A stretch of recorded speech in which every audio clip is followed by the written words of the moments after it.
It began with the violent failure of a single turning component. In December 1941, the heavy battleship Prince of Wales operated in the South China Sea. Displacing 43,000 tons, the vessel represented the apex of naval engineering. Operating alongside the battlecruiser Repulse, the ships formed a strike group designated as Force Z. Their deployment ended in a lethal encounter with enemy aircraft. For the immense battleship, the decisive blow did not defeat the heavy-side armor. The critical strike found a mechanical vulnerability below the waterline. A torpedo detonated near the port outer shaft exit in the area of the stern tube and outer A bracket. At the moment of impact, the battleship was maneuvering under attack. The massive bronze propellers were still driving the ship at speed. The port outer shaft was still turning under power, but the available evidence does not pin it to a precise maximum setting. The explosive shockwave did not sever the shaft. Instead, the blast bent the massive steel cylinder out of its true alignment. Because the prime movers deep inside the engine rooms continued to turn the shaft, the deformed metal became a kinetic weapon. This initiated the shaft whip effect. The bent cylinder spun violently off its axis. The immense eccentric forces tore the supporting brackets from the hull. The spinning shaft acted as an internal drill. It smashed the watertight glands and stuffing arrangements that protected the shaft tunnel and the transverse bulkheads along it. The violent flailing damaged the internal bulkheads running along the shaft alley. By destroying its own watertight boundaries from the inside out, the ship effectively ruined much of its internal defense against flooding. The ocean surged through the damaged stern tube area and along the ruined shaft alley. Seawater then moved into aft machinery spaces, producing a rapid and severe loss of watertight integrity. The immense volume of intake water caused a drastic list to the port side. The ship lost propulsion and electrical power. Subsequent torpedo hits compounded the catastrophic structural crisis. Overwhelmed by uncontrolled internal flooding, the battleship lost all stability. The massive vessel eventually heeled over completely, but the battlecruiser had already gone first. Repulse capsized and sank before Prince of Wales finally turned over and disappeared. Both capital ships plunged to the ocean floor. The casualty count is reported with small variations across later sources, but roughly 840 men were lost. When the enormous steel structures struck the seabed, they settled in an inverted or near-inverted orientation. They came to rest with their upperworks driven downward into the sediment, and their lower hulls exposed upward into the water column. The main decks, bridge structures, and gun positions were partly buried or pressed into the ocean floor. But that same inverted posture left the bottom plating, lower shell, and parts of the propulsion geometry available for external survey. It blocked conventional access to many interior spaces while exposing some of the very evidence needed to understand the fatal damage. Decades later, the physical and legal status of these inverted wrecks shifted. The sunken ships were recognized not merely as historical ruins, but as the final resting places for the crews. The United Kingdom later designated the wrecks as protected places under the Protection of Military Remains Act of 1986. The designation recognized them as naval lost sites and war graves, but it did not turn them into ordinary salvage targets or open them to free access. It created a legal framework that restricts interference with the remains and governs any human interaction with the sunken warships. For modern survey teams, this designation means the site is treated under a strict look. Do not touch discipline unless a specific license or official authorization allows otherwise. No ordinary survey team may simply drill into the plates. No diver may cut through the hull as a routine way to reach dark interior spaces. Artifact recovery is exceptional, not normal. The working rule is non-intrusion by default, with any departure requiring legal authority and a clear justification. This established a severe evidentiary limit. Naval historians, heritage managers, and environmental specialists needed critical answers, but not all of those answers belonged to the same mission. Earlier wreck surveys sought physical evidence for the mechanics of the sinking. Later government assessment focused on oil, ammunition, and other remaining hazards. In both cases, investigators had to work largely from outside the skin of the ship, reading the 43,000-ton steel corpse through exposed hull geometry, sonar, imagery, and cautious inference. 223 feet of seawater exerted immense pressure over the highest point of the sunken battleship. This vertical column of water dictated every operational parameter when authorized teams finally reached the dark seabed. Earlier location work had already fixed the wreck positions, and in 1966, Royal Navy clearance divers carried out a significant official survey of Prince of Wales, with Repulse nearby in shallower water about 177 to 180 feet deep.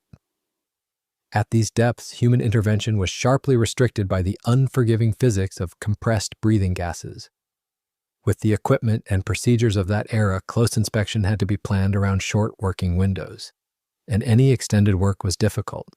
Every descent demanded careful execution, and every return to the surface required decompression discipline to manage inert gas loading and decompression sickness risk. The physical hazard alone made prolonged forensic work at the mudline extremely difficult.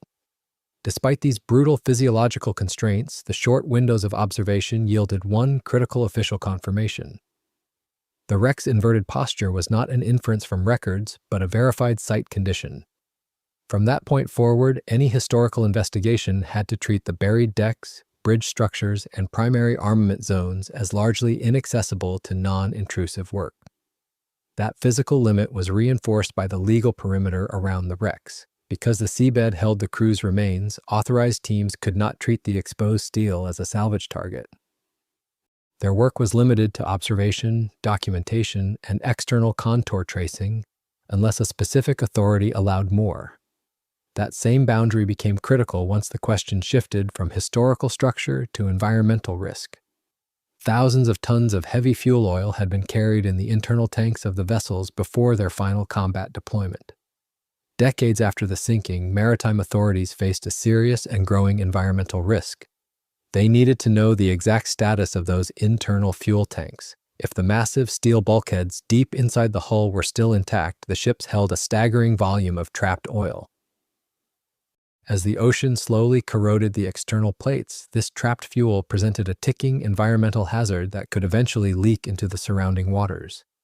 Conversely, if the tanks had ruptured during the sinking, corroded slowly afterward, or been broken open later by salvage, the fuel might have escaped in stages, leaving only an uncertain residual threat. Answering this critical question required more than exterior photographs, but the legal and physical limits ruled out direct sampling.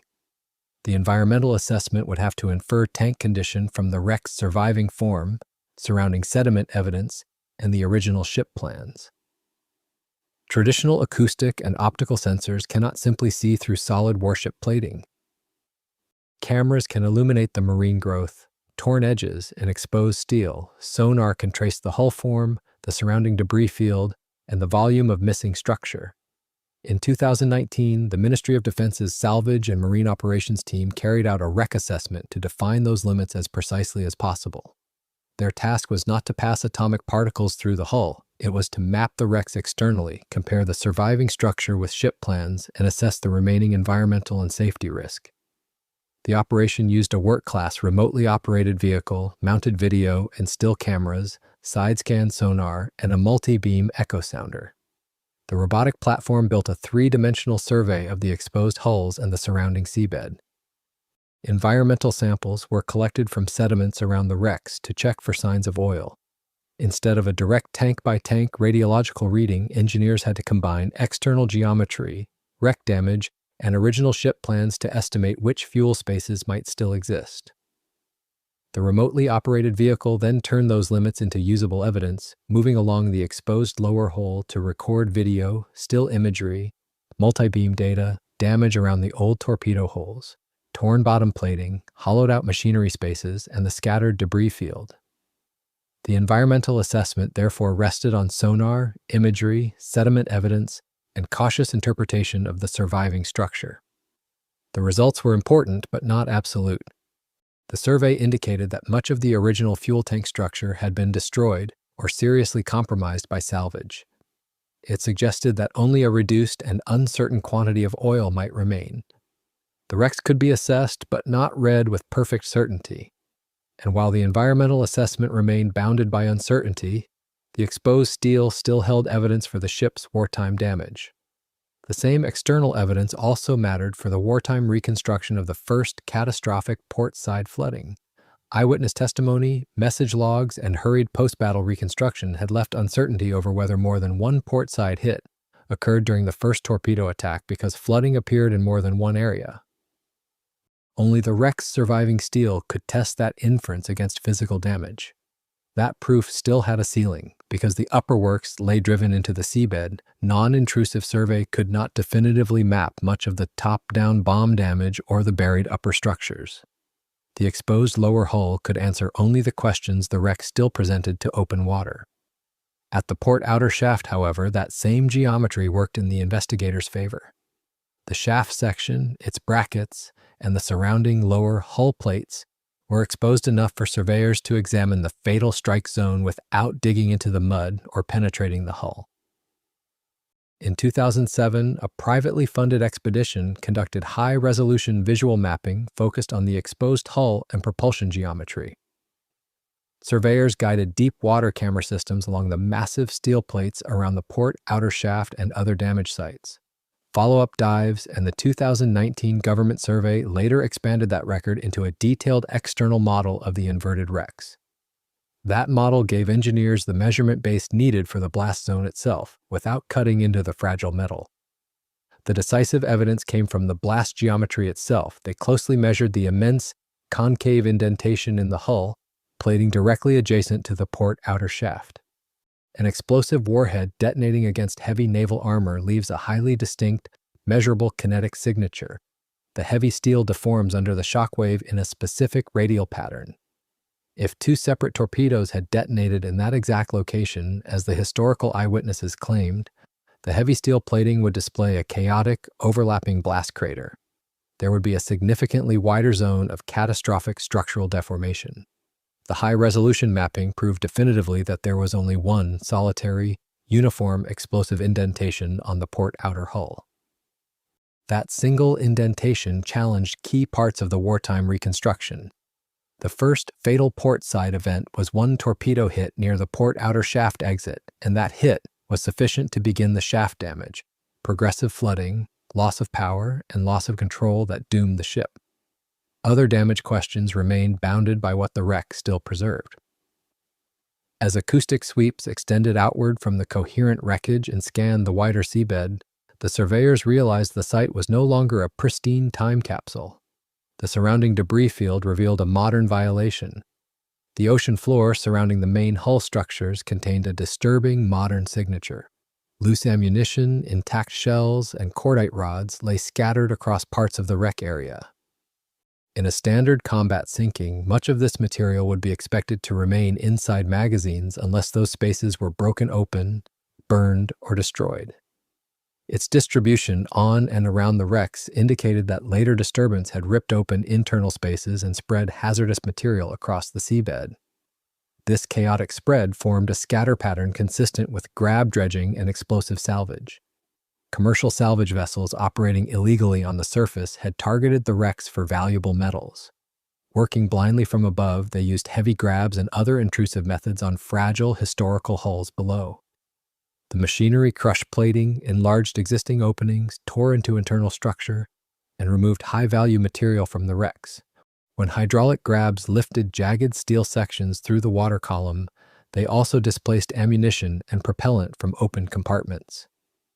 Heavy shells and cordite then settled across the soft sand, creating an unnatural footprint outside the original wreck boundary and altering the geometry of the surrounding seabed. This brutal harvesting method created a serious local hazard for official survey operations. The seabed was now littered with exposed ammunition and cordite that should not be handled or brought to the surface. The official assessment did not treat the site as an explosive perimeter waiting to detonate. It treated the risk as residual but real, dangerous to divers who disturb individual objects, and environmentally concerning as damaged munitions degrade in salt water. As the remote vehicles and sonar surveys tracked the salvage damage outward from the main hull, they mapped the scale of the commercial theft. The survey achieved a critical positive knowledge gain regarding detached and missing components. Investigators documented the loss of heavy propulsion material. The propellers had been removed, and one propeller shaft was displaced from its original position.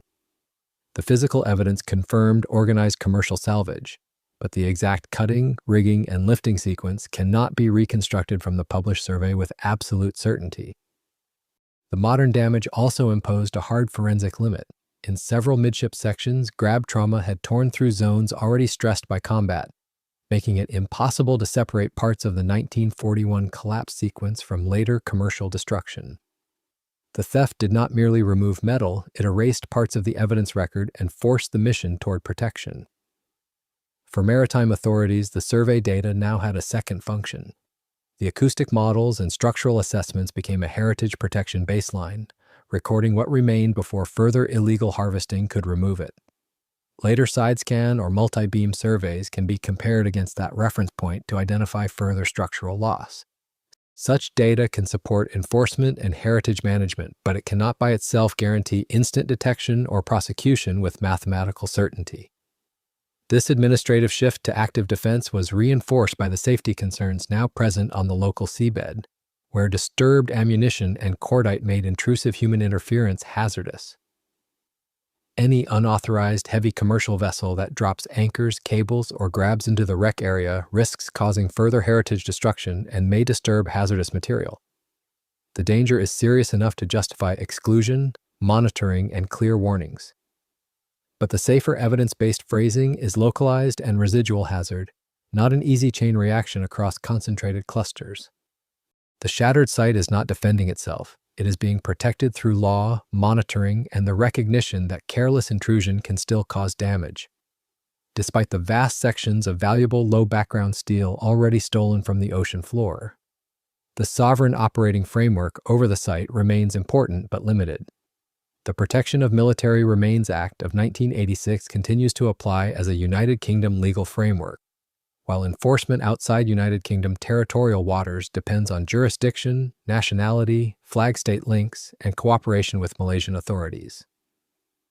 Not even the urgent desire to secure highly vulnerable historical components before commercial scavengers can destroy them permits the suspension of this strict law. The mandate ensures that official government action never mirrors the destructive methods of the illegal commercial operators. Naval diving teams and allied marine archaeologists maintain perfect disciplined restraint. They refuse to breach the hull, extract internal objects, or lift a single piece of steel from the ocean floor, regardless of the ongoing threat. Consequently, the present management condition of the shattered warships is restrictive rather than absolutely closed. Future access is expected to favor remote, non-intrusive monitoring. Physical intervention would require authorization, a clear purpose, and careful balancing of heritage, safety, and environmental risk. Instead of routine recovery, the surviving structures are treated as vulnerable, protected wrecks requiring continued watch. Commercial satellite imagery, synthetic aperture radar, vessel tracking data, and regional reporting can be used to monitor the sea surface above the wreck area. Analysts can compare suspicious vessel movements with automated identification system gaps, crane vessel behavior, and later seabed survey results. Regional maritime patrols can then focus attention on heavy crane vessels and unflagged dredgers loitering in the area without authorization. The immense steel structures remain isolated in the dark water column, permanently locked beneath the unyielding legal boundary. The ultimate legacy of the sunken capital ships is no longer defined solely by their sudden combat loss, but by the cold, uncompromising operational discipline required to protect the surviving steel from total erasure.